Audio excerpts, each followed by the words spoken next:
LAFC. We have configured the segments because Tyler Miller's here. We're thrilled to have you, man. You're our second player to be on here. If we could have you every week, we would, but we don't want to put too many demands on you. No, I'm kind of upset that I wasn't the first player to be on here, but I'm honored to be the second player. We had a cross promotion because it was Walker, and he started. You don't have a podcast on the. No, I don't. I don't have one on the horizon, but maybe soon. I don't know. I kind of want to do my own thing. Everyone's coming out with podcasts now. I don't know. You should write a book. Maybe I'll write a book. Yeah, just go the opposite direction. Do a cooking show. do something completely I'm different. gonna go back to the old age. Wait, is Beta oversaturated right now? Because he's got Beta time and he's got a podcast. Yeah, he's got a lot to handle, and he has a new kid. So I don't know how What's he doing? How's he dealing with all of it? You want to know how? He's making me take care of all of it. He just shows up and starts talking. Yeah. Vince helps out a little bit there. See, I'm valuable in some ways.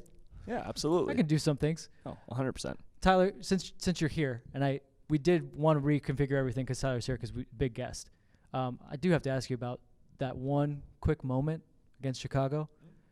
When you did that, did you think for a second though, like, hey, now that I'm here, chip him. Hit it. Chip ousted. You know, I actually had more time than I thought I did on the ball. I was like, I got the ball, which I was kind of surprised about it for a second, and then I'm standing at half field. I'm like, well, this is cool. This feels great. This out is here. different. New part of the field to be on. But no, actually, I didn't look at the goal. I was just looking for another player that I could pass the ball to, and I saw Christian opening up to the back post, and I was like, maybe I'll get an assist out of this, which would be cool. One of the great pictures actually from that night that one of our many photographers, Ahmad, Quirk, Edgar, Devin, somebody took it, is it's pretty much the entire half, and then it's you. Just a big wide open half, and then just you alone. So what is it like in those moments where you are pushing up because you're told to, I assume. Yeah. I mean, you're just a man alone in your thoughts. I mean, there's space behind you. That's got to be terrifying.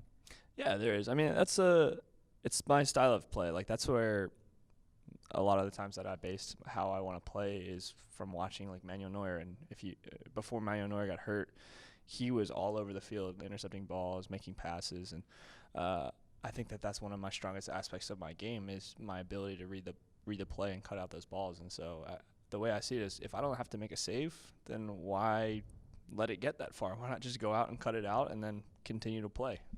It kind of plays into Bob's systems. Like, there's no idle bodies out there. No, everyone has to be ready to shift and cover for each other. And I mean, for me especially, if our attack is so fluent and we're so aggressive in the attack that there's going to be times where we're caught in the counter, and that's where it comes into the center backs and my role to be ready to cut out those balls and really make key interceptions that can help change the game. Do you have an inner dialogue when you're there by yourself and you see everyone so far away? Can't really talk to any of your teammates. Is there something that you keep yourself company of what's that list of items that you have to do? Yeah, there's like part of a checklist, but I mean the game is not black and white. Like, every play is different. Everything has something different, whether it's the score, the time, or what's going on, the weather, everything. And so as the plays are going on, I'm kind of just scanning the field, seeing where the dangers are, where the next pass is probably going to go, and trying to put myself in a better position so that way if things break down and I'm called into play, that I'm ready to be there. So hot off the 0-0, obviously a lot of the focus is goals.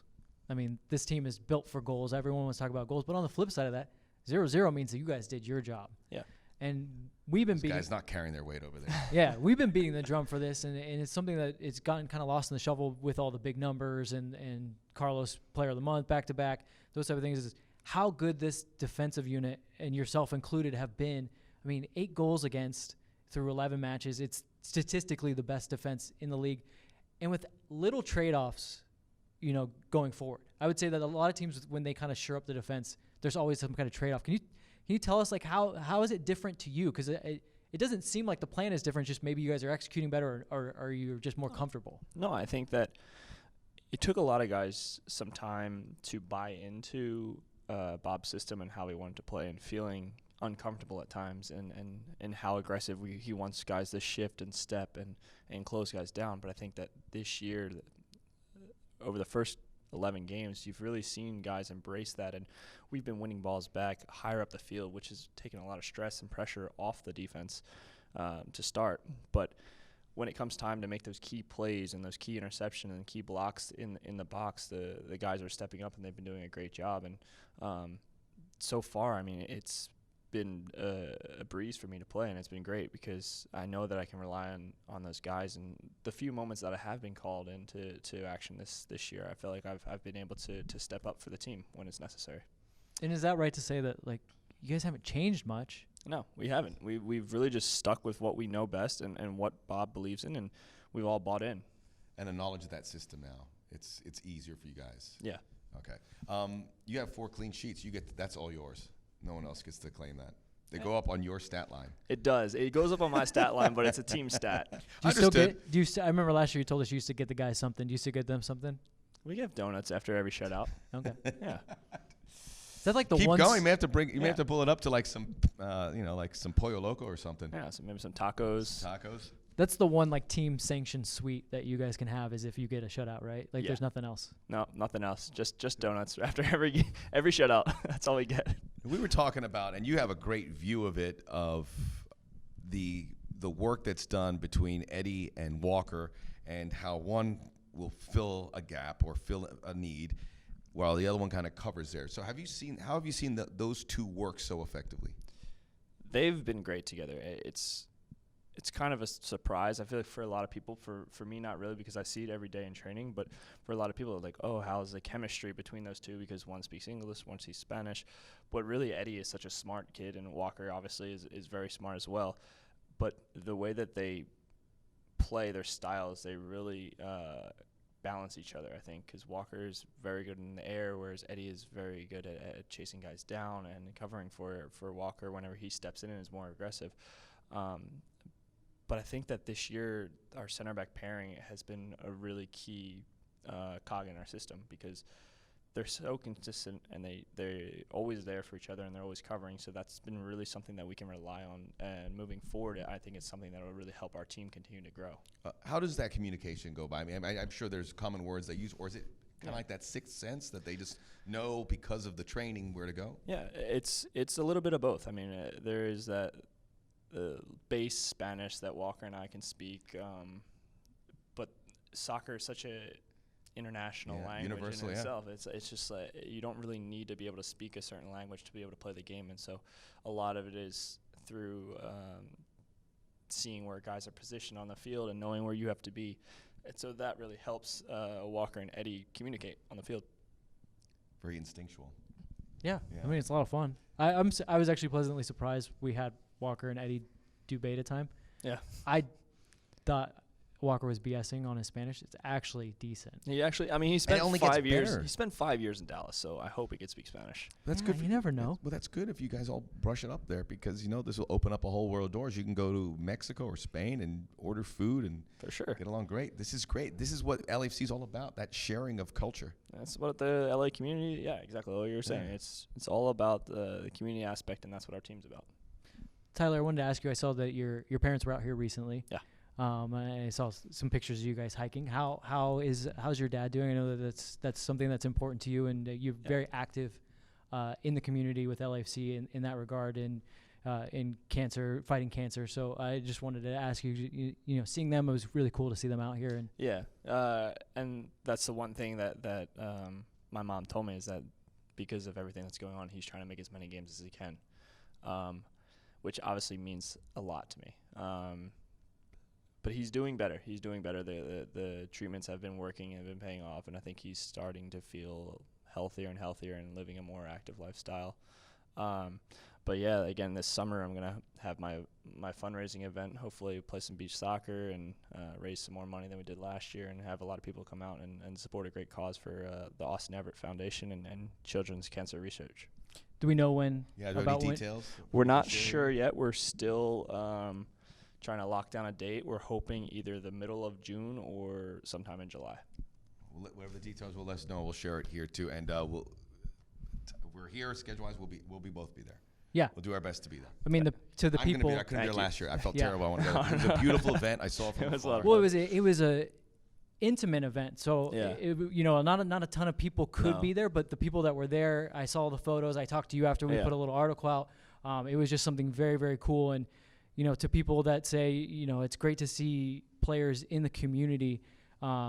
This is something that I know that you're just so passionate about. Yeah. Every time I talk to you, it's never like we're going through the motions. It's really something that's very close to you. So that's why I wanted to ask you how things were going, and because I see how important it is to you, and I want to make sure that we always are able to give you that platform, because it's something really great you're doing. And I'm sure you're getting from LAFC fans just such great response to those things. All the time. I mean, it started right away when I got here, when I had my GoFundMe page for my brother's fiance, and she's doing much better now too.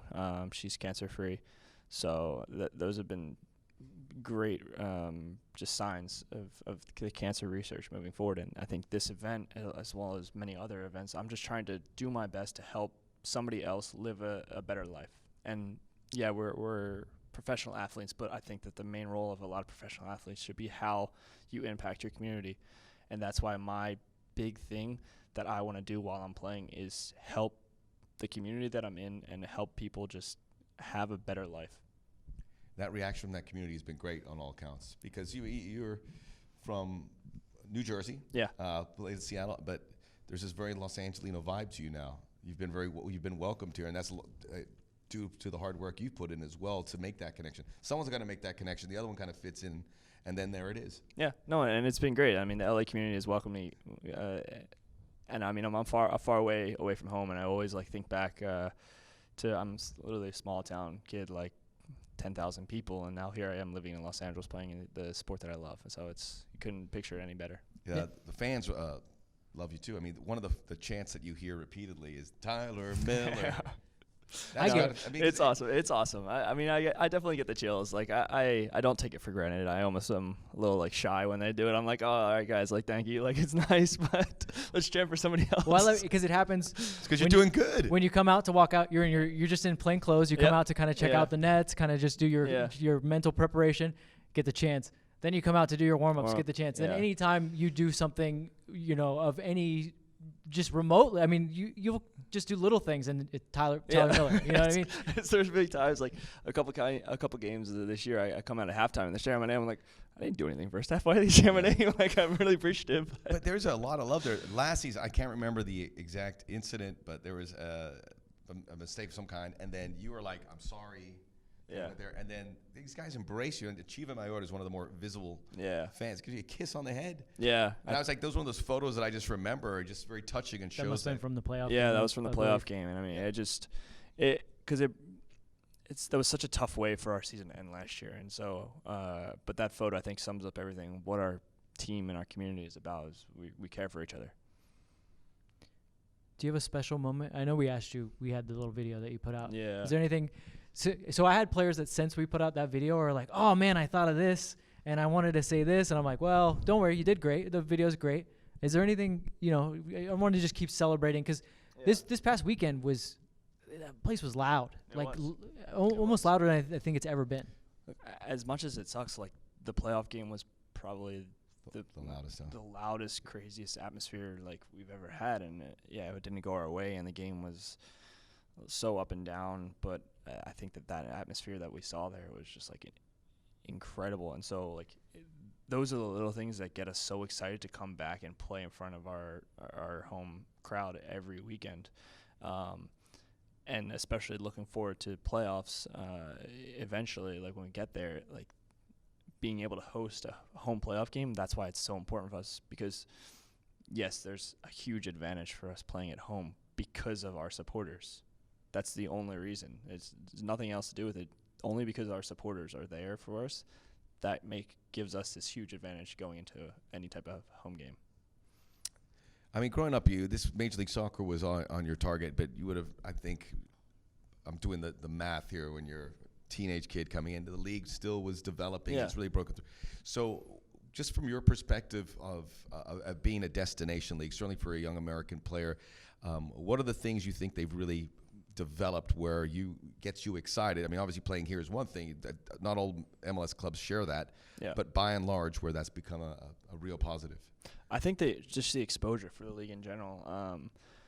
When I was growing up, there weren't that many televised games on. It was on your local broadcast, and if you didn't happen to catch it then, or you weren't home, you wouldn't see it. But now you hear about games on ESPN and Fox and all these big network stations, and and the games are being promoted so well, and it's not just on TV, but people are actually showing up to go to the games as well. And I think that that's just a credit to, one, how well that they've began to market the league, because it is a young, thriving league that I think that a lot of players coming here can do well, and they've started to bring in these high-profile names and bringing them in times in their careers where they're still able to produce and do tremendous things, like Joseph Martinez and Carlos Vela and all of these other young, up-and-coming stars. And so that has created this vibe in this league that's just like, wow, like all these guys are going there and being successful and having a great time.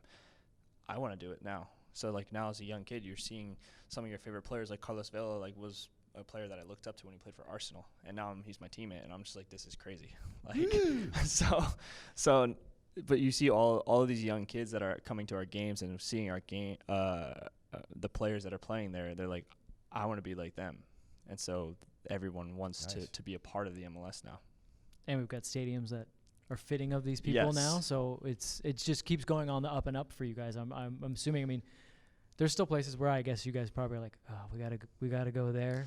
But it's part of the job. Yeah, we're weeding it out a little bit. I think the one cool part is the part you bring up is like you guys are so happy to play at home. Yeah. And it's funny because that's the way the fans feel. You don't necessarily always think of that. Like, yeah, it's nice to be at home, sleep in your own bed. But you guys are literally happy to go to the stadium, to be in front of those people, just as happy as they are to tailgate beforehand, get in there early and chant. So I think that's just kind of a fun part that like we are all kind of in this together. Oh, absolutely. And I think the team, it when we were successful, everyone feels it, and when we were not successful, everyone feels it the same. And so everyone is in this together, and we all want the same thing, which is to win the MLS championship.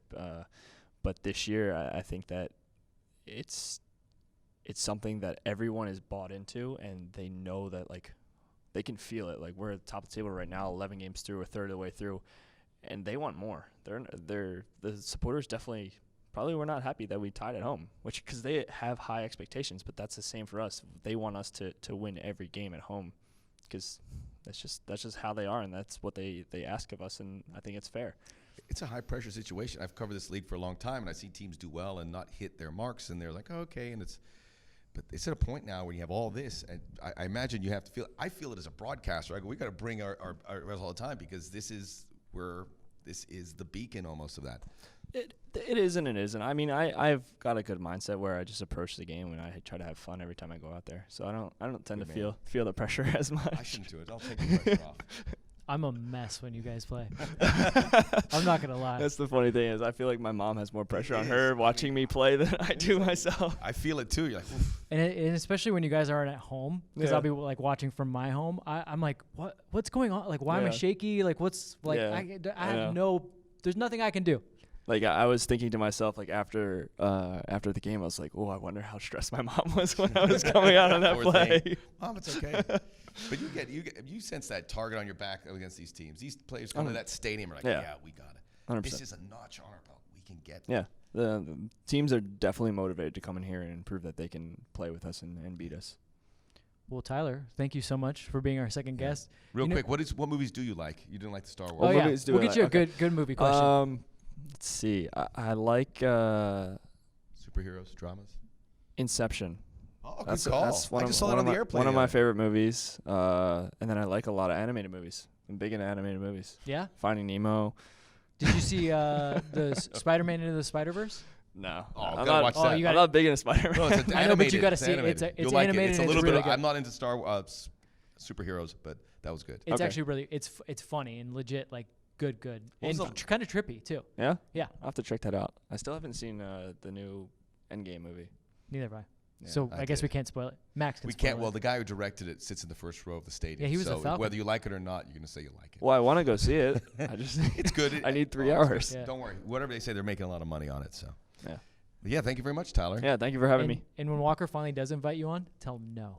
Yeah, I will. It's too late. Tell me he has to pay me. It's too late. You did your quota for a podcast for the year, and it was ended with us. All right. This makes sense as our last segment then. Yeah. All right. So subscribe to Inside LAFC. Leave comments and reviews. We much appreciate it. Because of that hard work, we get guys like Tyler Miller. That's how we roll, right? See? Pay off. Bye. Ciao. Always perfect ending, Max.